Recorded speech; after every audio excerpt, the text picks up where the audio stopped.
current UK #1. That's called Tokka's Miracle from Fragma. Blarina, do you hang out with many other kind of World Service presenters? Not just presenters.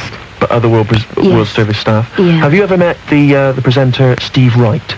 No. Have you not? Never, no, Stay away from him. Had a chance. Stay away from him, really. Be very careful. If you ever see him in the corridor, he's a very small man. He's got to be about 4 foot tall. So I can miss him easily. Very easily. Okay. But if he comes up to you and sort of slaps your knees or anything like that, right? He's got curly hair and a big, huge moustache, which was trendy in about sort of 1804 or something, right? If you see him, just stay away. Just run. Does run he like the smoke a wind. pipe? He does smoke a huge pipe. No, I think he's a cigar smoker. Isn't he a cigar smoker? He is, yes, huge cigars, because he thinks that makes him look important and powerful, right?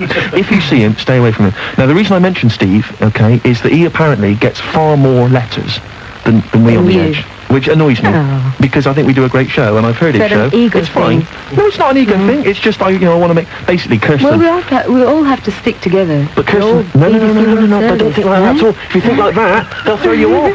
No, they're only interested in the audience and who's writing in. They judge it all on letters. Believe me, I found this out. Now, Kirsten gets very upset if we don't get any letters. Okay, it doesn't bother me. I don't care. But all I've been saying to the listeners is please write in. So I just want to send that message again.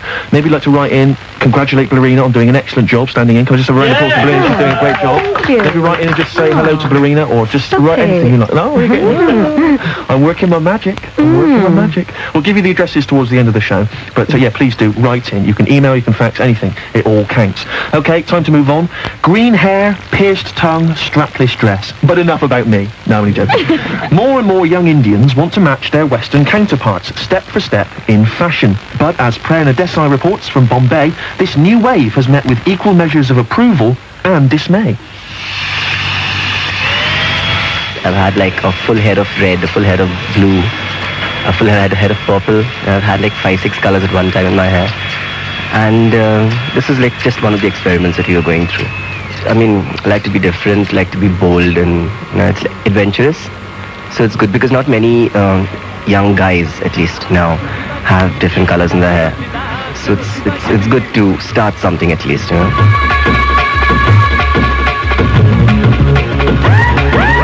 Kingsley Gomes is 22 years old and currently has pink hair. He dyed it at a salon called Juice in Bombay. Juice is only 2 years old but has already become very popular. Ashok Babani opened the salon with his sister after recognizing a change in the city's attitudes. Bombay is really exploding just now. Lots of new and unusual places, be it hairdressers or be it restaurants or bars or whatever, are opening just now. I think India's always had a taste for more Western flavored stuff, but not really the access to it. I don't know the legalities of it, but I believe getting products into India and services into India these days is much easier than it was before.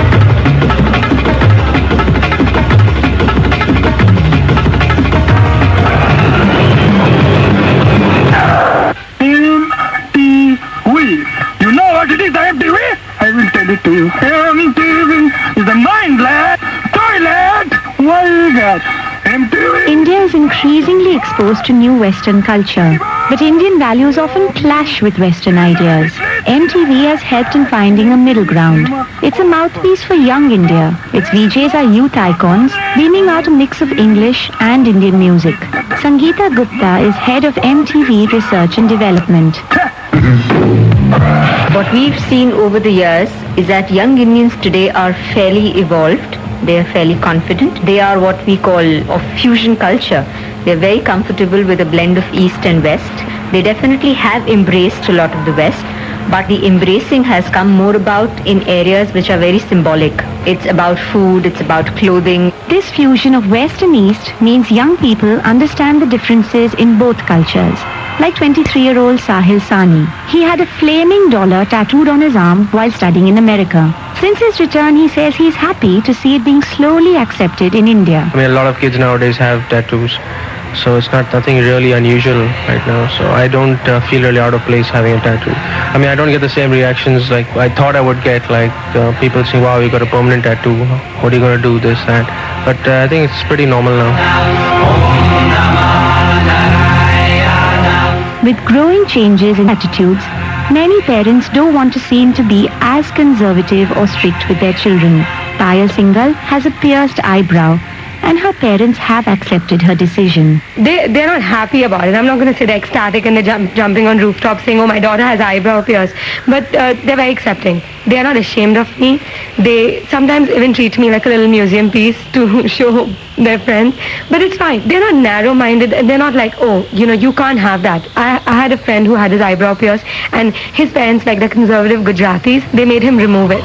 And he had to do it, and he's a guy, and I'm a girl, and it's never reached the stage, except recently when it became like a medical issue, where they asked me to remove it, but I still have it on, so.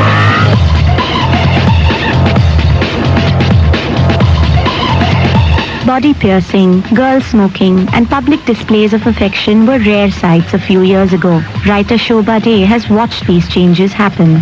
I would say the most glaring is the new assertiveness I see amongst very young people. They know their minds, and they're not inhibited about articulating what they want, and they also know how to get what they want. I find that a major cultural shift from the way I was raised, where we were taught to be obedient as far as our parents and elders were concerned, and not to challenge their authority. Today there's no such thing as authority. I mean, they don't recognize authority. But is it all doom and gloom for this bold generation? Anu Yusuf runs a tattoo and piercing salon. She has catered to dozens of young people and reckons they still have their values intact. This is a global culture now, and one has to just keep one's values. As long as you have good values, everything else is just part of life. I mean, you might as well enjoy life while you're alive, but never lose your values.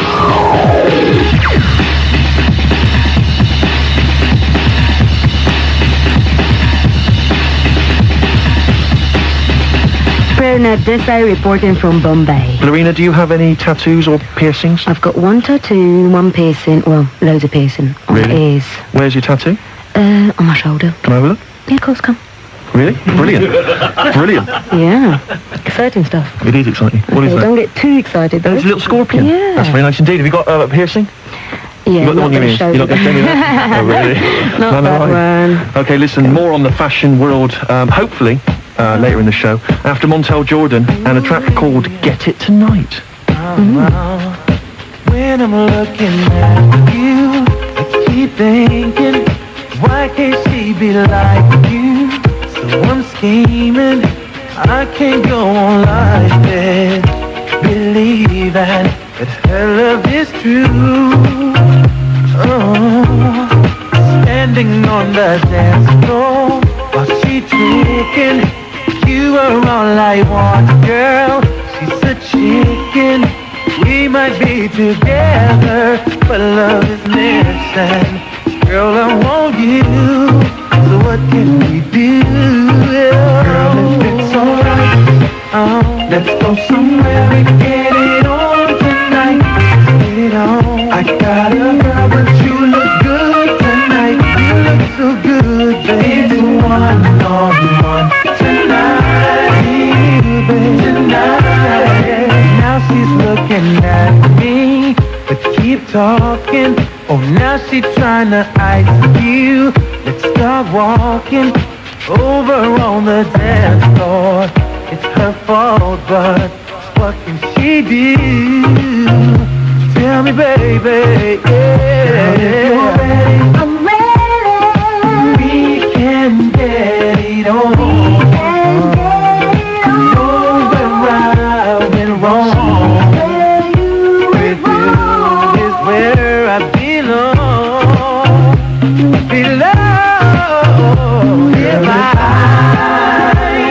could find the words to say, you think you gotta get away from a love that kills me every day, every day.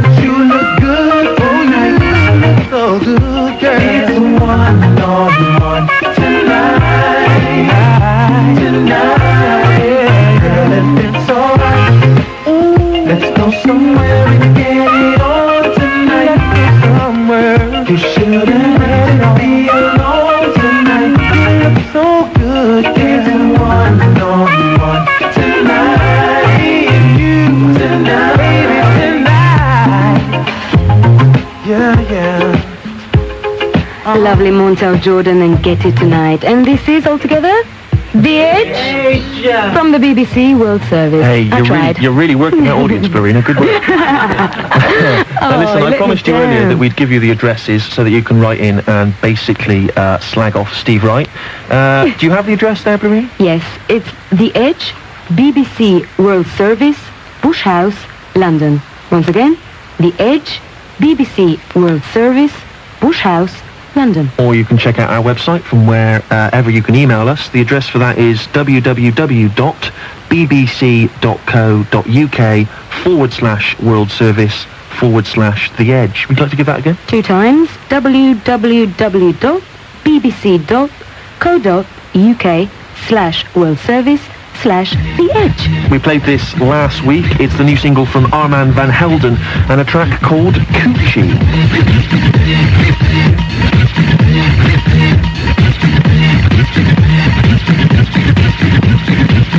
When I call your celly late at night, I want that coochie and I'll do it right.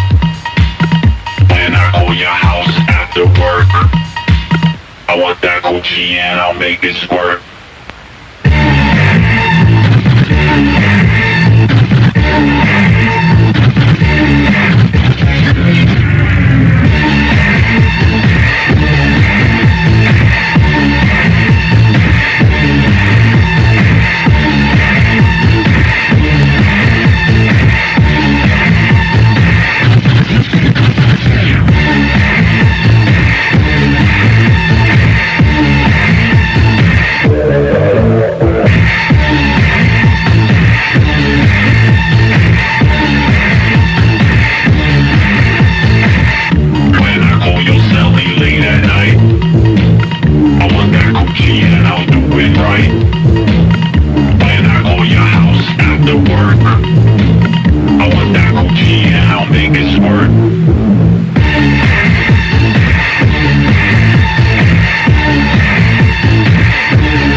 Armand van Helden and Coochie. What does Coochie mean? Coochie? I've no idea. Can we find that out, please? Blarina wants to know what Coochie means. Yeah. I want that sorted out by the end of the show. All right? They're terrified of me in there, Blarina. Don't worry. If they've got any problems, if you need a coffee, anything like that, just mention it to me, and that'll be done. Chocolate cake, please. Chocolate cake? No chocolate cake? Okay, now listen, I, of course, don't need any advice on this subject, but earlier we were talking about being cool, being fashionable, being trendy, and that's why we've brought into the studio a fellow by the name of Justin Quirk, who is the features editor of cult UK-style magazine Sleaze Nation, who was to talk about cool, to talk about trends, that sort of thing. Welcome, Justin. Hi, nice to meet you. Now, what is cool around the world at the moment? One of the most interesting things we've seen recently is in Brazil, these clubs called funk clubs. Funk? Right. Like nothing to do with the music. Right.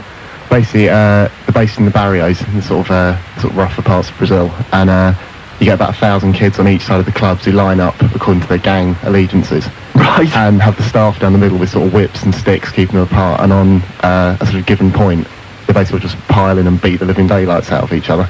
That's absolutely insane. That's brilliant. It is, but they're the biggest thing in Brazil at the moment. Do you remember, I don't know if you, maybe this was just in the UK, but when I was at school there was a game called British Bulldogs, where people would line up on either side of a big room and just run at each other to try and get to the other side of the room. If you imagine British Bulldog with about 10,000 people. And sticks and whips. And sticks and whips and guns. Man alive. And very loud music. And, is this very popular, or is it just hugely, I think, in the sort of rougher parts of it, of Brazil. But I think what's quite interesting is that the sort of impulse there, although it's, stupendously more violent than anything we do in England, hopefully, but is pretty much the same as probably what inspires young people all around the world. It's probably just a bit of release, a bit of aggression, and probably a chance to meet, people of the opposite sex. While you're in hospital. Well, being packed, all the girls like a scar. Kinky, not punk. Justin just said that all the girls like a scar. Is that true? Black eye as well. Black eyes as well. Severed limbs. Would you give me a punch? Just give me a punch in the head. Can I give you one? All right. I was waiting to hear that. Brilliant. Now listen. What about if, say, I went to South Africa?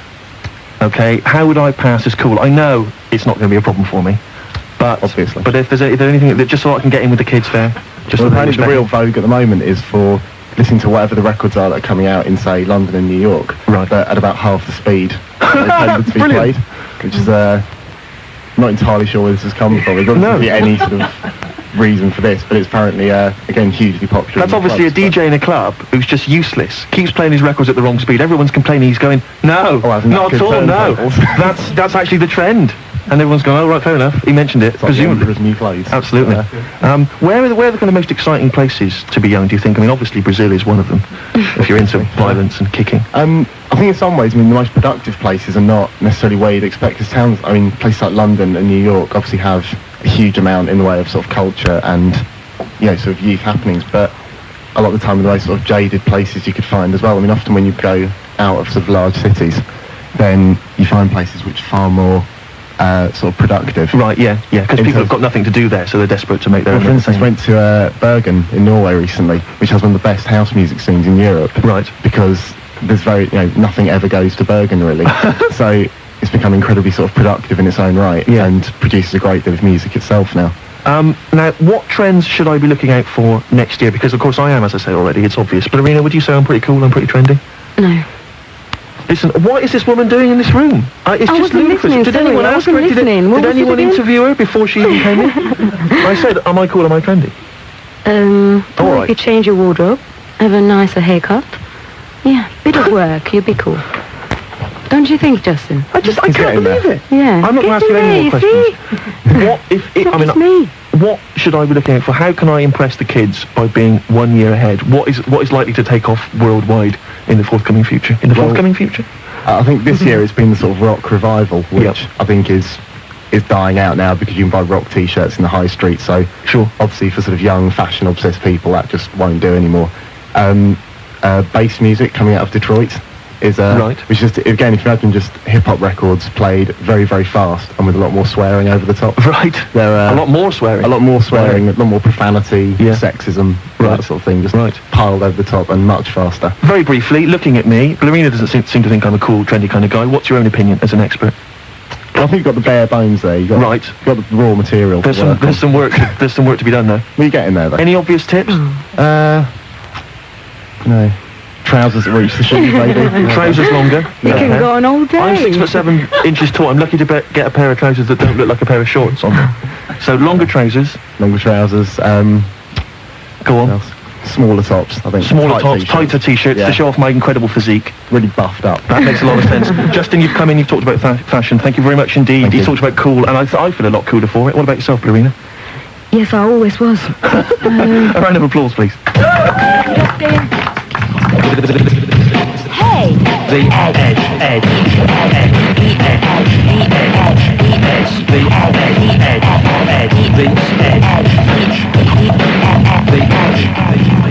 A serious subject now for Steve, Lola and Nick in the Crux.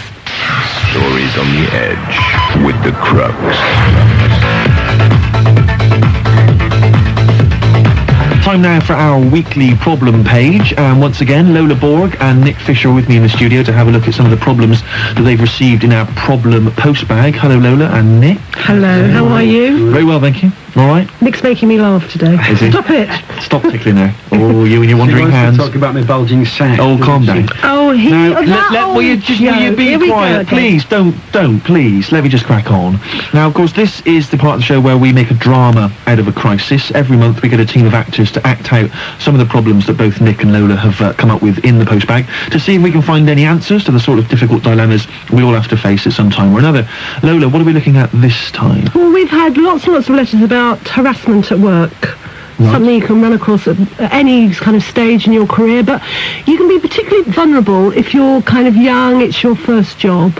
And this is what happens in this particular little drama. Let's have a listen to part one of our drama this week. Simon is taking some time off between school and college. In the meantime, he's taken a job at the local salad packing factory to earn some money. The crux. Just with us for the holidays, I suppose. Yes, that's right. Shame. There are real prospects in salads. See over there, Gordon, blue overall. He started just chopping carrots, kept his head down. Now he's in charge of boxing up. What are you studying? I'm doing law. Nice. Now through here is the chill room. HQ for our chill goods operation. Bracket salads and sandwiches, close brackets. And home to our finest, most professional workforce.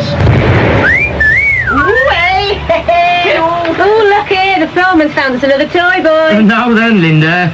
Come over here, let me introduce you. Linda, this is Simon. Hi. He's going to be working under you. Oh, Linda, you lucky thing. Nice to meet you. Oh, my goodness, Simon. Never offer an ungloved hand. Imagine if Linda dropped her guard, shook your hand, then took your germs back to the production line. Oh, go on, Andrew. He'll be fine. Just let him go and scrub up. Hey, give me a shout if you need any help, love. What are you going to do, wash his back? Oh, I'll scrub down whatever's mucky. Hey. You all set then, Simon? Dear me, you're shaking. Is it the cold? Yes, that's it. That blind terror. Well. Nick, terrifying. Oh, sorry, I've jumped in here. A terrifying vision, those two women, aren't they? Nick, have you ever been harassed by two women while working in a salad packing factory? Only in his dreams. I have to say, though, I have been in a very, very similar situation. You're not making this up, are you? No, I'm not. When I was a teenager, I went to work in a mushroom factory up in Cromer in Norfolk. Where they make mushrooms? They grow mushrooms. Oh, right. And I was in charge, this is a really classy job, I was in charge of filling the boxes with manure. So basically, I just shoveled manure. But the whole rest of the plant were pickers. And all the pickers were female.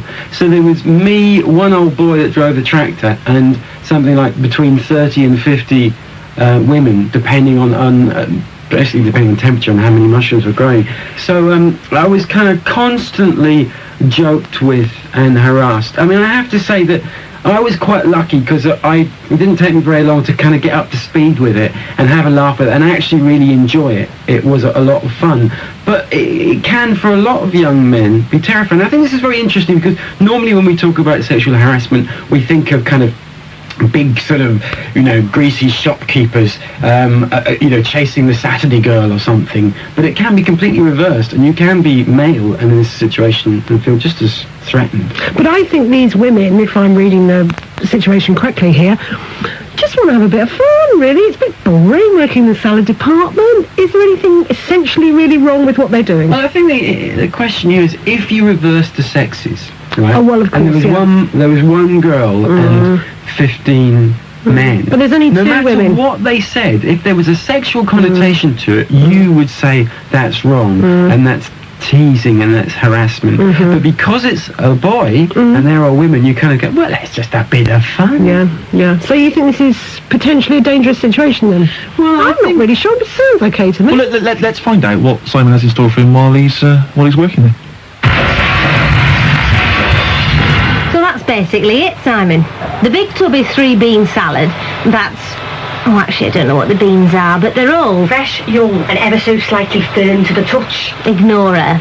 Irene, get on with your pouring. That's vinaigrette in her jug. Oh, stop it. It's one of the secrets of our process. We add the juices back at the very last minute. Like hormone replacements. Well, you'd know. Oh, look out, it's garden. Morning, garden. Morning. That's right, love. You've not come round here to chatter home. My shift's going to be finished in 4 hours. No, just come for your My bottom, Gordon. No. No, he's more of a boob man, aren't you, Gordon? More of a... boxes. Oh, the boxes. Thought you meant boobs. You never carry yours, Irene. Hey, not with this back. Have you met Gordon, Simon? No. Hi. Hello. God, we could wait all day. Gordon's the man of the children. Keeps us all serviced, so to speak. Hey, tell him about your birthday, Gordon. No. I'll tell him. We decided to get him sorted out, you know, with a woman. So we got Julie from accounts, who's a right goer. You know the type, neat skirt but no knickers. Anyway, she turns up at his house. Well, his mum's house. His mum's house. She knocks on the door. Gordon answers. Gordon, she says, I've come to offer you super sex. What, says Gordon? Super sex. And you know what he says? He says, I think I'll have the soup. You see? Soup or sex, that's what he thought. Hey, maybe we could pick Simon up with Julie. No, I'm fine, thanks. Or maybe we prefer to be tucked up with Gordon. Hey? Oh, yes. Is that right, Simon? Are you a nice thought? No, of course I'm not. Well, he could do a lot worse than our Gordon. He'd be sure to show you a good time. Oh, look at his little face. Is the little man getting upset? No, I'm not. Getting just a teasy bit. Get off me.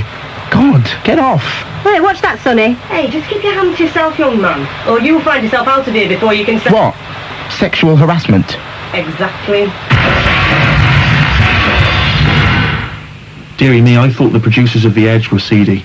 Those two women really never let it go. No, they don't. Never stop, do they? No, they don't. It's unbearable, isn't it? Or is it just a bit of harmless fun? It's actually getting quite, well, it's getting a bit boring, that's the first thing, apart from any other considerations. Yeah. It's getting very cruel, it's getting very personal, very cruel. I was completely wrong in part A, of course, sorry everyone. But it's taking a very nasty turn now. In what way? Well, I mean, I think it's just going to, I think their treatment of Gordon is really quite horrible. They're being, and what they seem to be doing is they seem to be going through, they seem to be trying to locate the weak spot. Yeah. So they're looking for the one thing that is going to unsettle Simon. So they've tried one thing, like, you know, do you want to go and sleep with Linda from accounts or whatever she's called? That didn't work, so now they're trying the are you gay thing. They're searching out something that will rile him in quite a nasty way, actually. But what's the reason behind it, do you think? I don't know. What do you reckon, Nick? I don't know. In a curious sort of way, I think what happens in these situations is it's actually a very poor attempt at communication. It's a very poor attempt at getting to another level. What happens, especially if there's a group of you, is that you kind of get a common identity and a kind of a pack mentality. And often what happens is, you know, groups of teenage boys are a very, you know, prime example.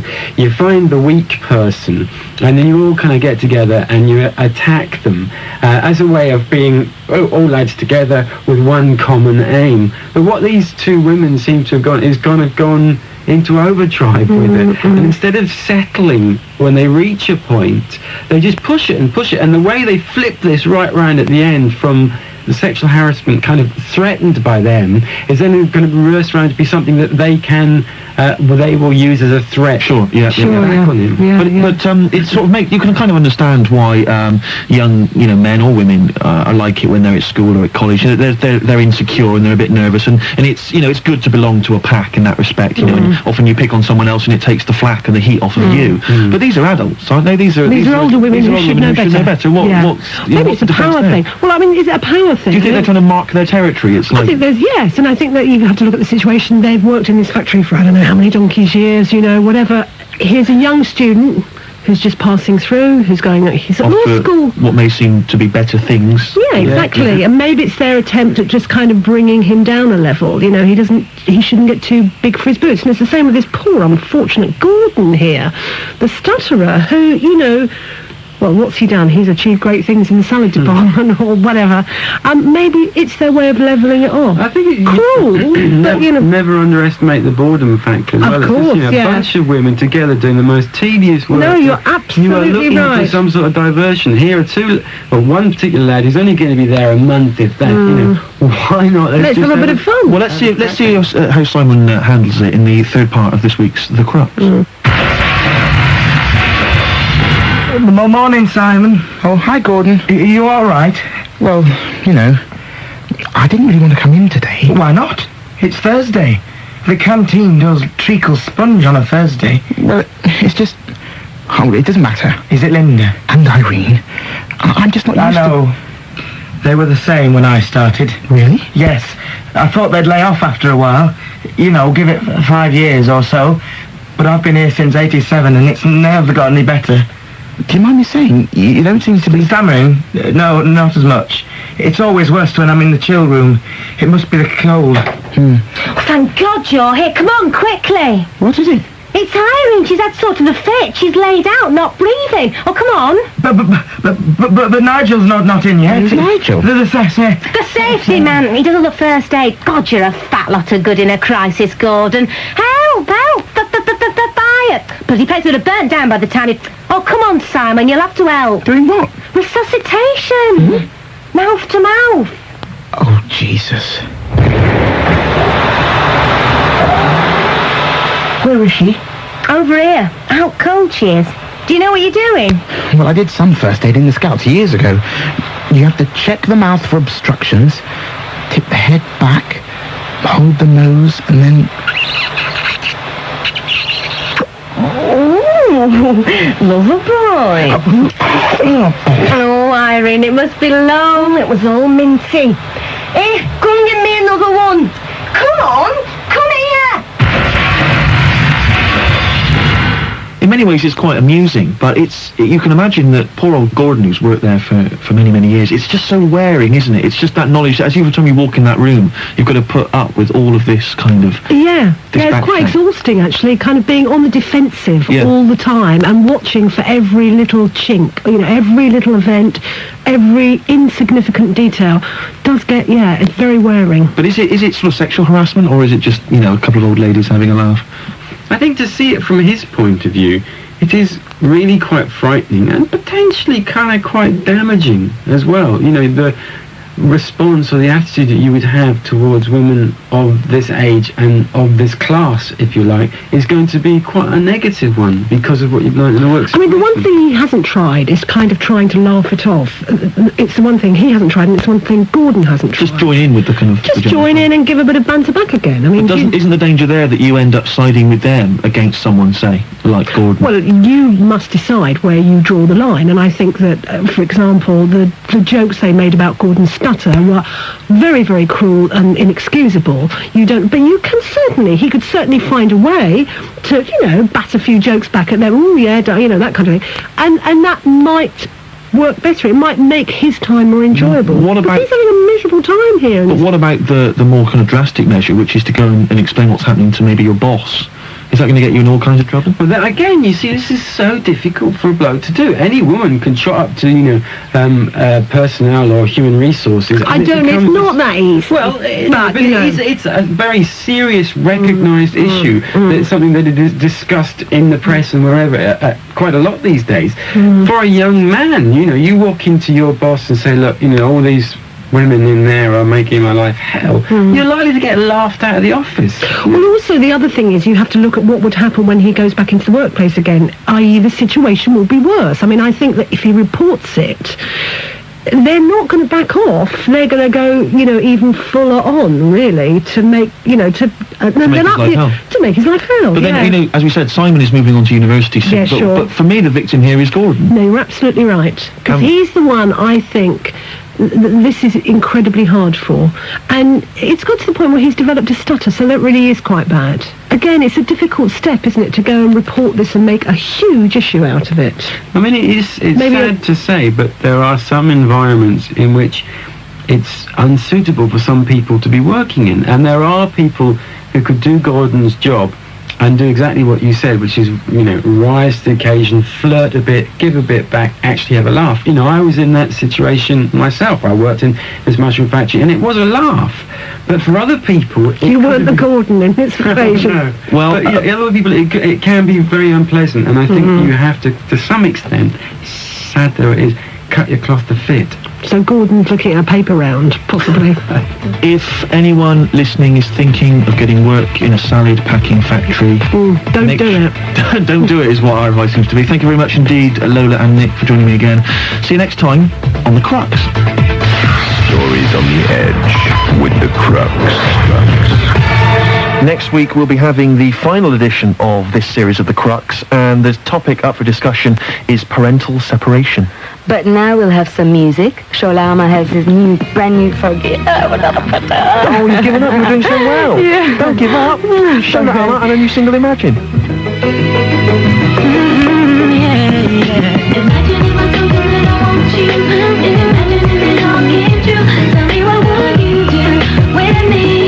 Would you tell me that you feel the same? Imagine if I love you then I need you. Say maybe I need you too. No matter what you do, I know you should be alone with me. Sometimes I find myself locked into secret thoughts, hoping they come true. Sometimes at night I feel you lying next to me, baby. But these are things that I can never tell you. I can't imagine what you would do. After all, you're so far away from me, from me. Sometimes I feel like it's like a fantasy, and I don't know what to do. 'Cause it's always been like a dream of me to find a love so true. But I know it's only make-believe when I picture in me and you. But one day I know that you'll be the one that makes my dreams come true. Imagine if I told you that I want you. Oh yeah. Tell me what would you do with me? Would you tell me that you feel the same? Oh yeah. Imagine if I told you that I need you. Would you say maybe I need you too? No matter what you do, I know that you should be alone with me. There's a feeling so deep inside, telling me we weren't meant to be. Praying that someday you will come for me, for me. But till then I'm just daydreaming, thinking about the way that things could be. But it don't matter 'cause you're still so far from me, baby. I feel like a fantasy, and I don't know what to do. 'Cause it's always been like a dream of me to find a love so true. But I know it's only make-believe when I picture in me and you. But one day I know that you'll be the one that makes my dreams come true. Imagine if I told you that I want you, want you. Imagine if I can't you, can't do what you do. Oh no, would you tell me that you feel the same?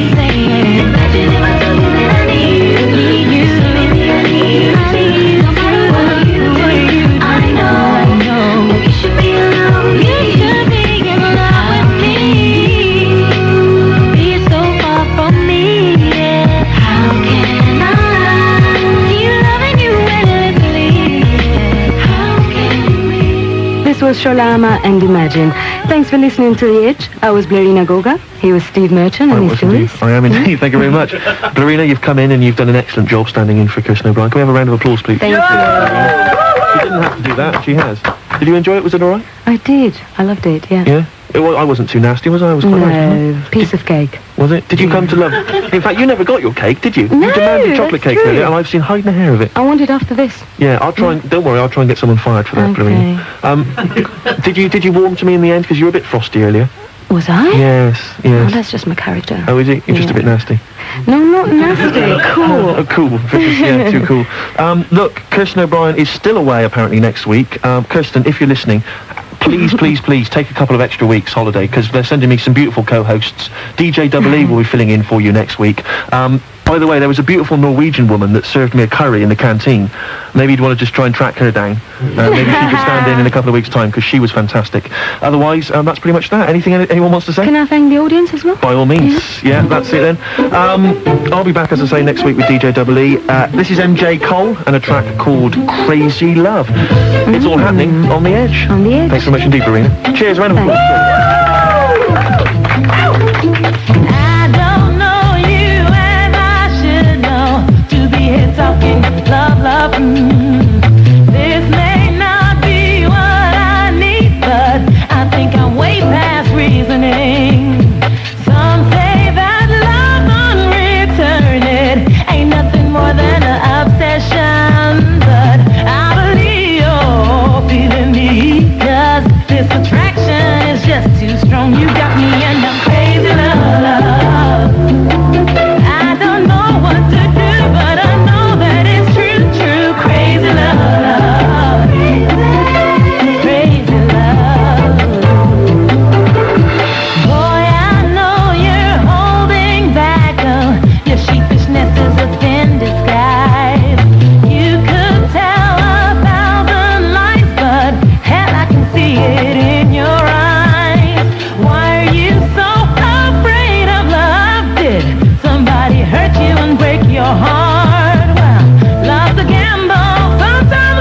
never giving. This time may be your time to win. To miss it could be crazy love. I don't know what you'll do, but I know that it's true, true crazy love. Keep me up through the night. You're just there on my mind. Crazy love, crazy love, crazy love, crazy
You're listening to the BBC World Service from London. Welcome if you've just joined us.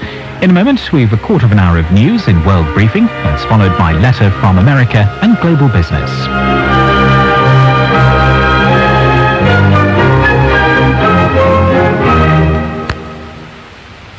It's 9 hours, Greenwich Mean Time.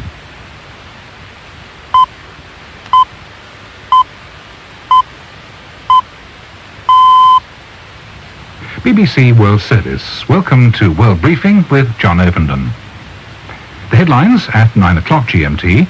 The computer software giant Microsoft says it will fight a proposal by the United States Justice Department for the company to be split up. The former Deputy Prime Minister of Malaysia, Anwar Ibrahim, has lost an appeal against his conviction on corruption charges. And an opposition party in Zimbabwe says it's cancelled a planned rally today in the capital, Harare, for fear of attacks by government supporters. We'll have all those stories in full and another attempt to resolve the 2-year-old border war between Ethiopia and Eritrea. Plus, in half an hour, Global Business takes stock of the major business developments around the world. This is the BBC in London.